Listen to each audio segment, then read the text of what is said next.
जय श्री राम, जय महाकाल। पिछली वीडियो में मैंने आपको यह बताया था दृष्टि और सवारी, इसमें से क्या चीज़ प्राप्त करनी चाहिए। दिव्य दृष्टि प्राप्त करनी चाहिए या सवारी प्राप्त करनी चाहिए। किस चीज़ के लिए आपको गुरु मंत्र लेना चाहिए, दृष्टि के लिए या सवारी के लिए। आज मैं आपको दिव्य दृष्टि और सवारी से ही रिलेटिव बात बताने की कोशिश करूँगा। सवारी से आपको क्या नुकसान होते हैं, किन किन बातों का ध्यान रखना चाहिए, और दृष्टि वाले लोगों को भी किन किन बातों का ध्यान रखना चाहिए, ये आज मैं आपको बताने की कोशिश करूंगा। इस वीडियो को ध्यानपूर्वक सुने एवं देखें। पहले बात करूंगा मैं दृष्टि की। जिन भाइयों की दृष्टि खुल रही है या फिर कोई कोर्स कर रहे हैं या फिर किसी भी प्रकार का कोई मंत्र जाप कर रहे हैं, उनको किस किस प्रकार की सावधानी रखनी चाहिए ताकि उनकी दृष्टि और भी पावरफुल तरीके से काम कर सके। ठीक है, सबसे पहले जब भी आप किसी गुरु मंत्र का जाप कर रहे होते हैं या फिर अपने इष्ट देवता का जाप कर रहे होते हैं और धीरे धीरे आपको अनुभव हो रहे होते हैं अपनी दृष्टि के खुलते समय, तो सबसे पहले क्या चीज़ नहीं करनी चाहिए, आपको अपने अनुभव किसी को नहीं बताने चाहिए। ठीक है, दृष्टि के दौरान आपको कोई भी ऐसे गलत कार्य नहीं करने चाहिए जिससे आपकी दृष्टि बंद हो सके। अब ऐसे कौन से कार्य हैं, जैसे कि मांस मदिरा का सेवन आपको उस समय बंद कर देना चाहिए। आपको मांस मदिरा का सेवन बिल्कुल भी नहीं करना चाहिए। ठीक है, मांस मदिरा का सेवन करने से आपकी जो भी ऊर्जा होगी ना, जितना भी ओरा होगा वो सारा ब्लैक होना स्टार्ट हो जाएगा। जितना भी वाइट ऊर्जा होगी ना वो सारी ब्लैक होनी स्टार्ट हो जाएगी।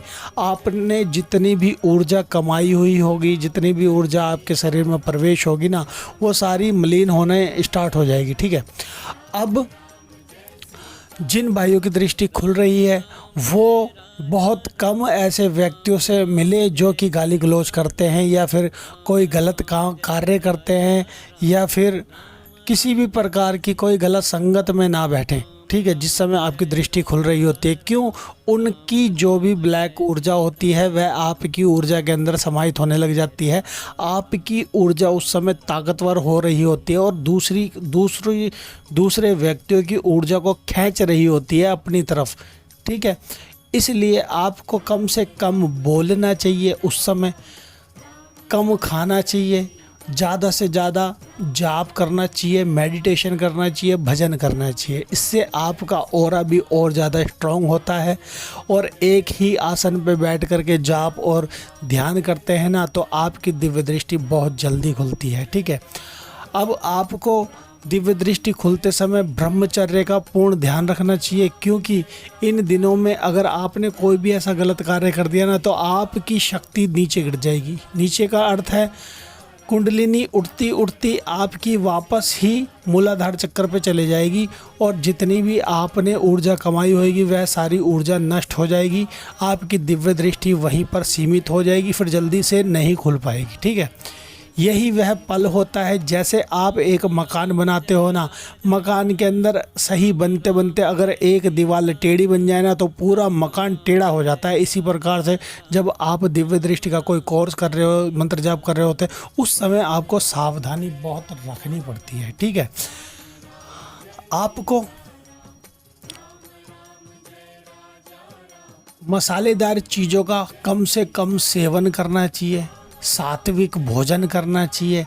ठीक है, हरी सब्जियों का ज़्यादा से ज़्यादा खान पीन करना चाहिए, आपको यूज करना चाहिए। ठीक है, और आप मीठी पदार्थ ले सकते हैं, जैसे कि कोई फल हो या फिर कोई मिष्ठान हो, मिठाई हो, आप भगवान को अर्पित करके फिर वह खा सकते हैं। ज़्यादा से ज़्यादा ध्यान के अंदर ढूंढने की कोशिश करें रोशनी को। ठीक है, जितनी ज़्यादा आप रोशनी ढूंढने की कोशिश करेंगे ना ध्यान के अंदर, उतना ज़्यादा अच्छा होता है मेडिटेशन एवं दृष्टि के कोर्स के समय, दृष्टि खुलते समय। ठीक है, दृष्टि जब भी किसी व्यक्ति की खुल रही होती है या फिर खुल चुकी होती है, उनको ये कार्य बिल्कुल भी नहीं करना चाहिए जो कार्य मैं आपको बता रहा हूँ। ठीक है, दृष्टि खुलने का अर्थ यह है आप कुछ भी देख सकते हो। अब देखने का अर्थ यह है कि आप हर एक चीज़ देख सकते हो, भूत प्रेत देख सकते हो, अपने अंदर की जितनी भी ऊर्जा है वो देख सकते हो, सामने वाले व्यक्ति की ऊर्जा देख सकते हो, ठीक है। मगर आपको यह कार्य नहीं करना चाहिए। वो कौन सा कार्य है?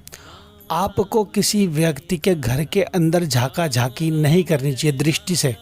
अब दृष्टि से कैसे? जैसे कि कोई व्यक्ति रात को कैसे सो रहा है अपने घर के अंदर, कैसे नहा रहा है, कैसे बैठ रहा है, कैसे उठ रहा है, क्योंकि जब दृष्टि पावरफुल होती है ना तो हमको एक स्क्रीन टाइप से दिखने लग जाता है हर एक चीज़, ठीक है।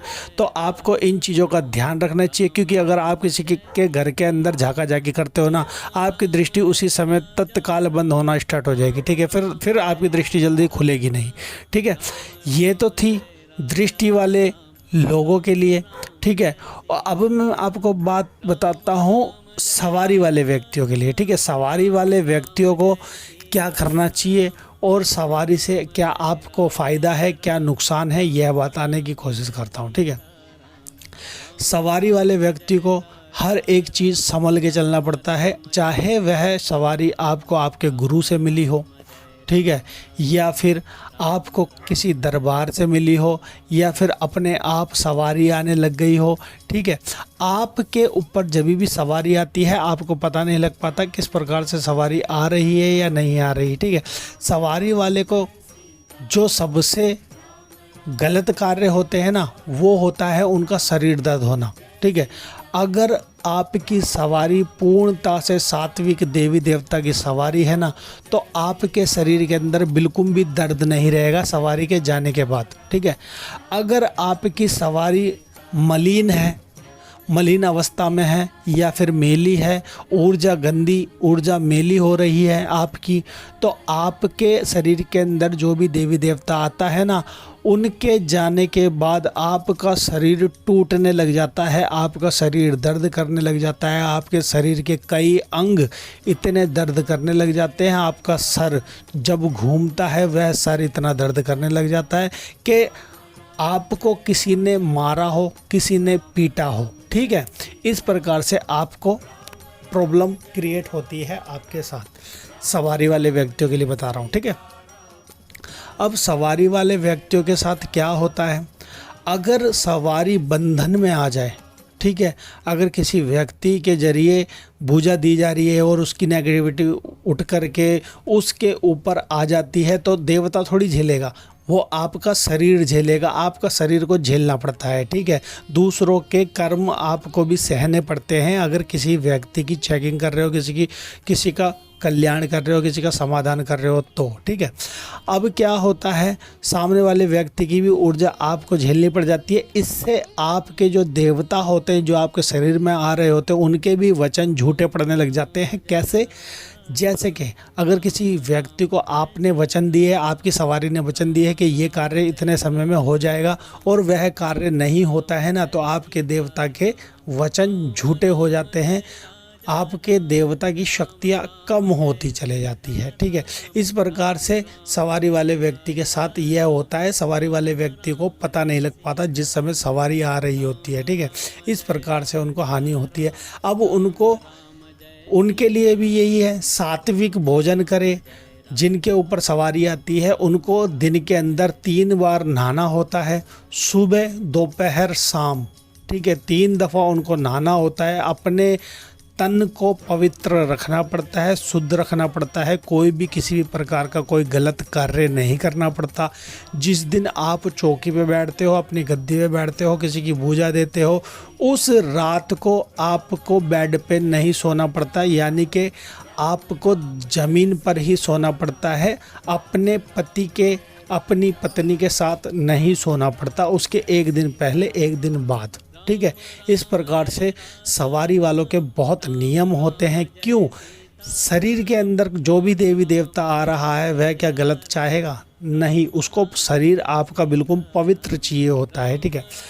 अब जिस व्यक्ति के अंदर सवारी आ रही है वो व्यक्ति के अंदर सवारी बार बार नहीं आएगी, अगर देवता की सवारी है तो, ठीक है। यह याद रखना, आएगी तो आपके स्थान पे आएगी, आपके मंदिर पे आएगी, यूं ही कहीं किसी जगह पर नहीं आती, जिसके अंदर प्रॉपर देवता की सवारी आती है, माता की सवारी आती है, तो ठीक है।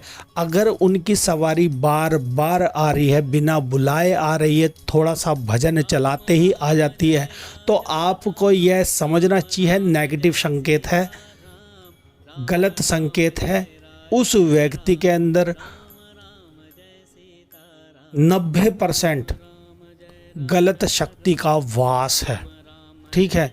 चाहे गुरु के जरिए हो या फिर खुद आई हुई शक्ति हो, ठीक है। अगर शक्ति बार बार आ रही है और उसके वचन झूठे हो रहे हैं और कुछ भी ढंग से बता के नहीं जा रही, उछल कूद करके बाल फैला करके इधर उधर घूम जाती है, कुछ भी नहीं बता के जा रही, तो आपको ये समझना चाहिए 90% गलत शक्ति है, ठीक है।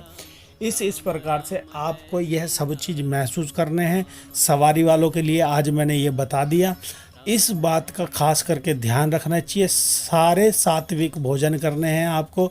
और जिन भाई बहनों में सवारी आती है ना, वह हफ्ते में 15 दिन में एक प्राचीन मंदिर अवश्य जाया करें। प्राचीन मंदिर चाहे जिनके ऊपर माता आती है तो माता के मंदिर जाए, जिनके ऊपर भगवान की शक्ति आती है वह भगवान के मंदिर जाए, ठीक है।